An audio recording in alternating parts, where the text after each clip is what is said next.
বাঁধা অবস্থায় তে মাথা নাড়িয়ে বারবার না করছে তার কাছে যেন কাই না আসে, কিন্তু তের এই মৃদু চেষ্টা দেখে কোনো ভিলেনের মতন অট্ট হাসিতে মেতে উঠল কাই। তে রানী, আজ তুমি আমার হবে। তোমার এই ছোট্ট শরীরটার প্রতিটা জায়গা আমি টেস্ট করব। কি বিশ্রী ভাবে হাসছে কাই, যা দেখে তের চেষ্টা আরো বেড়ে যায়। মেঝেটা সমান নয়, অসমান মেঝেতে তের হাতের খোলা জায়গায় কেটে রক্তপাতের সৃষ্টি হচ্ছে। তের বারবার করছে আর পিছনের দিকে যাওয়ার চেষ্টা করছে। এই মুহূর্তে তে এত অসহায় কেন? নিজের উপর নিজেরই ঘৃণা হচ্ছে তের। কি করবে সে এখন? কাই যখন তের ওড়নাটায় হাত দিবে তখনই তার ফোনটা বেজে ওঠে। তের চোখ খুলে চিৎকার করে ওঠে। তের চিৎকার শুনে জাঙ্কুক তের কাছে চলে আসে। ঠিক আছিস তে? তের দুই হাত বাড়িয়ে জাঙ্কুককে জড়িয়ে ধরে। তের চোখের পানিতে জাঙ্কুকের শার্ট ভিজে যাচ্ছে। তে, আমি আছি তো, কাঁদিস না। আমি আমি থাকবো না, আব্বার কাছে যাব। তে, আমি আছি তো। না, নেই। তখন কোথায় ছিলেন? ছিলেন না তখন। আব্বার কাছে যাব আমি। তে, ছাড়ুন আমাকে।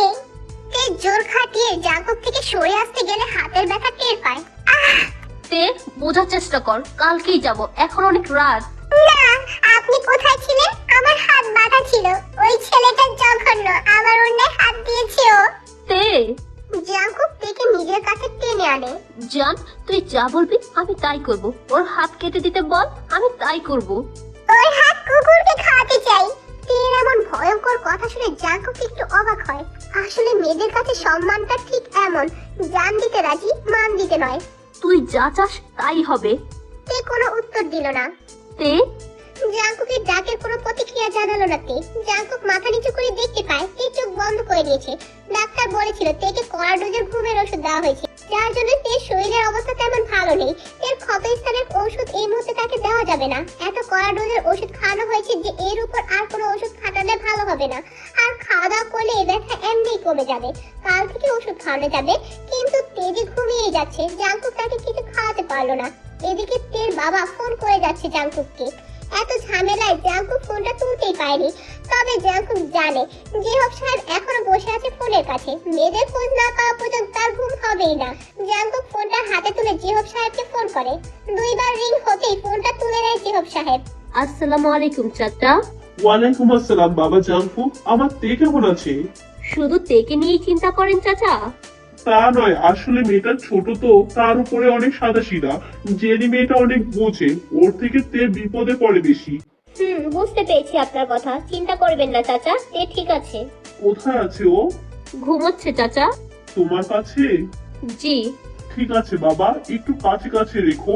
কাল বাড়িতে নিয়ে যাব চাচা, চিন্তা করবেন না। ঠিক আছে। ফোনটা কেটে জাঙ্কুক তের কাছে যায়। তের কপালে গালে ঠোঁটে নিজের ভালোবাসার স্পর্শ দিয়ে দেয় জাঙ্কুক। আমার তে, আমার সিংহেরি তুই, কিচ্ছু হবে না তোর। সবাইকে শাস্তি দেবো আমি, দেখিস তুই, কাউকে ছেড়ে দেবো না। অনেক হয়েছে চোর পুলিশ খেলা, এবার সবকিছু মুখোমুখি হবে। জাঙ্কুক তেকে বুকে নিয়ে ঘুমিয়ে যায়। সকালে সূর্য যখন পূর্ব দিকে উঠেছে তখনই জাঙ্কুক তেকে নিয়ে বাড়িতে আসার উদ্দেশ্যে রওনা দেয়। তে ঘুমিয়ে আছে এখনো। জাঙ্কুক তেকে গাড়িতে বসিয়ে নিজেও পাশে বসে পড়ে। তের মাথাটা নিজের কাঁধে রেখে ড্রাইভারকে ইশারা করে গাড়ি চালাতে। জাঙ্কুক তেকে নিজের আরো কাছে নিয়ে আসে, তেকে নিজের কোলের উপর বসিয়ে নেয়। ঠিক তাও ঘুম। জাঙ্কুক চিন্তা করে, এই মেয়েকে কেউ যদি সারা দুনিয়া ঘুরিয়েও নেয়, ঘুম অবস্থায় এতটুকুও টের পাবে না। কথাগুলো চিন্তা করে জাঙ্কুক নিজে নিজেই হাসে। ভালোবাসা সত্যি রং এনে দেয় জীবনে। জাঙ্কুক তের নাকে গালে ঠোঁটে চুমু খায় আর এভাবেই রাস্তা পার হয়ে যায়। গ্রামে পৌঁছে জাঙ্কুক তেকে নিয়ে সোজা তেদের বাড়িতে আসে। গাড়ি থামতেই তের ঘুম ভাঙে, একটু একটু করে ওঠে। তে চোখ মেলে নিজেকে জাঙ্কুকের কোলে দেখে অবাক হয়। আমি আমি কোথায়? এখানে কেন? তুই বাড়িতে, তোর বাড়িতে। ঘুম ভেঙেছে? এই নে, পানি খা। তে পানি নিয়ে ঢকঢক করে সবটুকু খেয়ে নেয়। জাঙ্কুক থেকে বের করে আনে গাড়ি থেকে। জিহব সাহেব ঘর থেকে বের হলেন জাঙ্কুকের গাড়ির শব্দ শুনে। আই বেগম তখন রান্নাঘরে সকালের খাবার রান্না করছে। বাবা জাঙ্কুক, জেনি কোথায়? আর তের কি হয়েছে? ভিতরে চলুন চাচা, আর চাচিকে ডাক দিন। জাঙ্কুকের কথা মতন জিহব সাহেব স্ত্রীকে ডাক দেন। আই বেগম রুমে এসে দেখে তের মুখটা মলিন হয়ে আছে। কি রে মা, কি হয়েছে? আর একা কেন? জেনি কোথায়? চাচি, তেকে নিয়ে রুমে যান প্লিজ। আই বেগম স্বামীর দিকে তাকায়। জিহব সাহেব ইশারা দেয়। আই বেগম তেকে নিয়ে রুমে চলে আসে। বলো বাবা, কি হয়েছে? জাঙ্কুক একটা দীর্ঘশ্বাস ফেলে জিহব সাহেবকে গোড়া থেকে সবকিছু খুলে বলে একে একে। সবকিছু নিস্তব্ধ হয়ে শুনে জিহব সাহেব। এরপর তিনি কি বলবেন নিজেও বুঝতে পারছেন না। কি বলছো বাবা এগুলো? যা সত্যি তাই বলছি চাচা। তেকে জেনি ভালোবাসে কিন্তু ঘৃণা করে হাজার গুণ। তেকে অনেক কড়া রোজের ঘুমের ওষুধ খাইয়েছে জেনি। আমি আর জেনিকে বিশ্বাস করতে পারছি না চাচা। আমি তেকে আজ এখান থেকে নিয়ে যাচ্ছি। ও আমার সাথে থাকবে এবং তের পরীক্ষার পর আমাদের বিয়ের অনুষ্ঠান হবে। কিন্তু বাবা জাঙ্কুক আপনি। আমি আর কোনো কথা শুনতে চাচ্ছি না চাচা। তেকে গোছাতে বলুন সবকিছু। আজ থেকে ওকে আমার সাথে আমার রুমে থাকতে হবে। মেয়েটা বড্ড ছোট আসলে। চাচা আর কোনো এক্সকিউজ দিবেন না। আমি আমার তের কোনো ক্ষতি সহ্য করব না। আর যদি চান ওর পরীক্ষার পর একেবারে আমার সাথে যাবে তাহলে আমি জেনিকে মেরে ফেলছি। কি বলছো বাবা? আমার বড় মেয়ে জেনি। ছোট মেয়ে তো তে, জেনি বড় মেয়ে। আপনাদের এত বড় সাহস ও কোথায় পায়? আপনাদের শিক্ষার কি তবে কোনো ভুল হলো চাচা? বাবা আমি আসলে কি বলবো? কিছুই বলবেন না চাচা। এই মুহূর্তে আমার স্ত্রীর জীবন সংশয় আমাকে বুঝতে দিন। যে হোক সাহেব, এই মুহূর্তে জাঙ্কুকের জালে ফেসে গেছে। কোনো মতেই এই ছেলেকে আর থামানো গেল না। তবে যতই হোক জেনি তার মেয়ে, জাঙ্কুক সব করতে পারে। জেনিকেও সে গুম করে দিতে পারে। তাই এখন জাঙ্কুকের সাথে তেকে পাঠিয়ে দেওয়া ছাড়া আর কোনো উপায় নেই। যে হোক সাহেব হতাশ নিঃশ্বাস ত্যাগ করেন। আমি রাজি, তবে তে সব জ্ঞানে এই মুহূর্তে কাজে ডাকা হোক আর কবুল করে দুজন বিয়ে করো। জি চাচা, কোনো সমস্যা নেই। জাঙ্কুক তার বাবা মাকে তেদের বাড়িতে ডাকে এবং সেখানে কাজে আসে। মিস্টার এবং মিসেস জিয়ন, আয়ু বেগম এবং জেহপের সাক্ষীতে আবারও পুনরায় বিয়ে পড়ানো হয় তে আর জাঙ্কুকের। তবে এই বিয়ের জন্য তে মোটেই প্রস্তুত ছিল না। তে অনেক কান্না করেছে। এই মুহূর্তে এই বিয়ে সে চায়নি। তবে জাঙ্কুকের চোখের তীক্ষ্ণতার সামনে তে নিরহ বেড়াল মাত্র। গাড়িতে তের কান্না আর ফুপানোর শব্দ শুনে জাঙ্কুকের বিরক্ত লাগছে। থামবি তুই? আমি এখন বিয়ে করব না। জাঙ্কুকের অনেক রাগ হচ্ছে, তাও সে চুপ করে থাকে, কারণ এই মুহূর্তে তার রাস্তায় কোনো সিক্রেট করতে চাচ্ছে না সে। জিয়ন বাড়িতে পৌঁছে মিসেস জিন তেকে নিয়ে বাড়িতে প্রবেশ করে।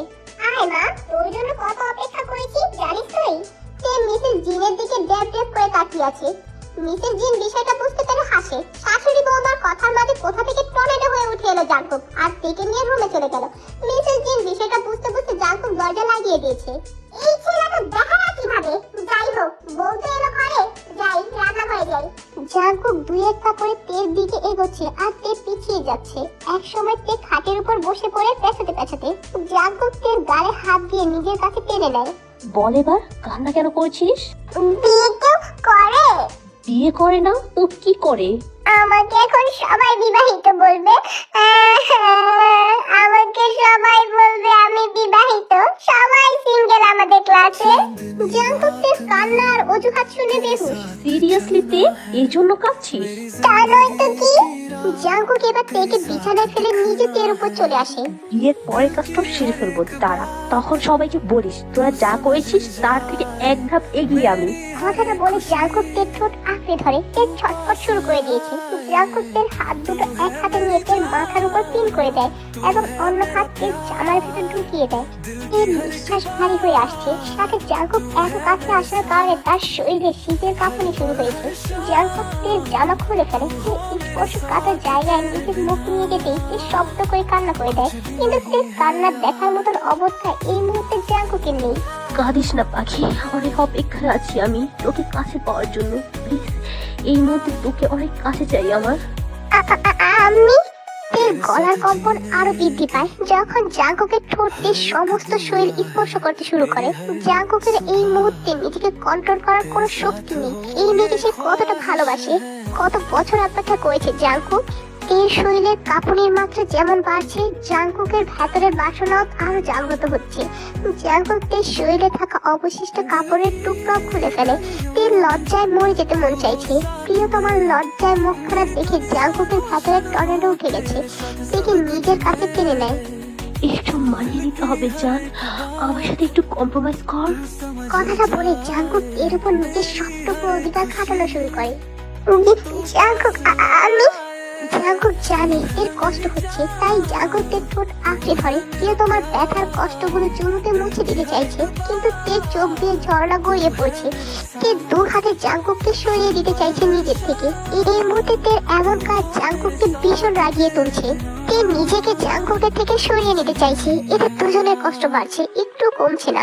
জাঙ্কুকের ফ্রাস্ট্রেশনে তের গালে একটা চড় বসিয়ে দেয়।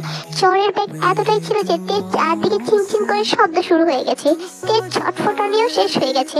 জাঙ্কুকের থাপ্পড় খেয়ে তের চুপ হয়ে যাওয়ায় কিছুক্ষণ পরে জাঙ্কুক বুঝতে পারে সে কি করলো কাজটা।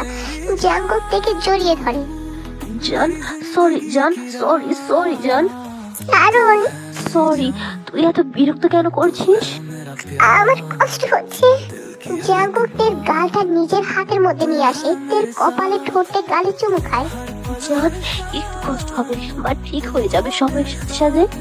আমি কথার মাঝেই জাঙ্কুক এর সাথে ইন্টিমেট হয়ে যায়।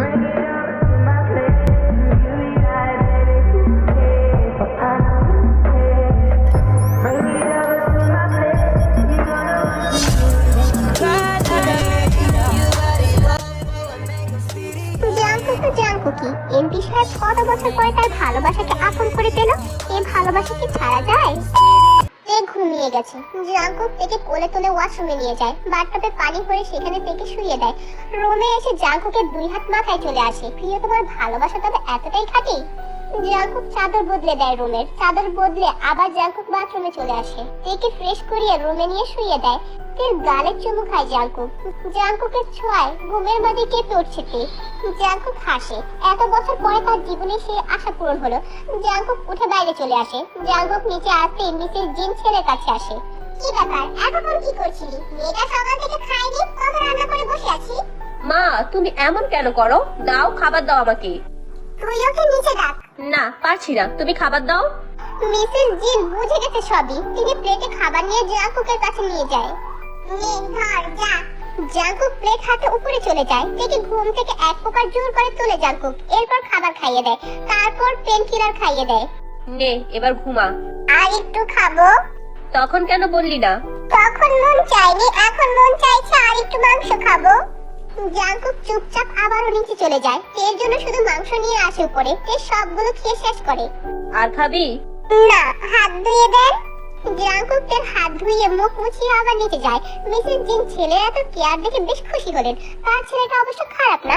যদি জিন বেগম কখনো অসুস্থ হয় তবে জাঙ্কুক যেন আকাশ পাতাল এক করে দেয়। কি করবে কি না করবে সব রকমের ডাক্তার তখন ডাক করে জিয়ন বাড়িতে।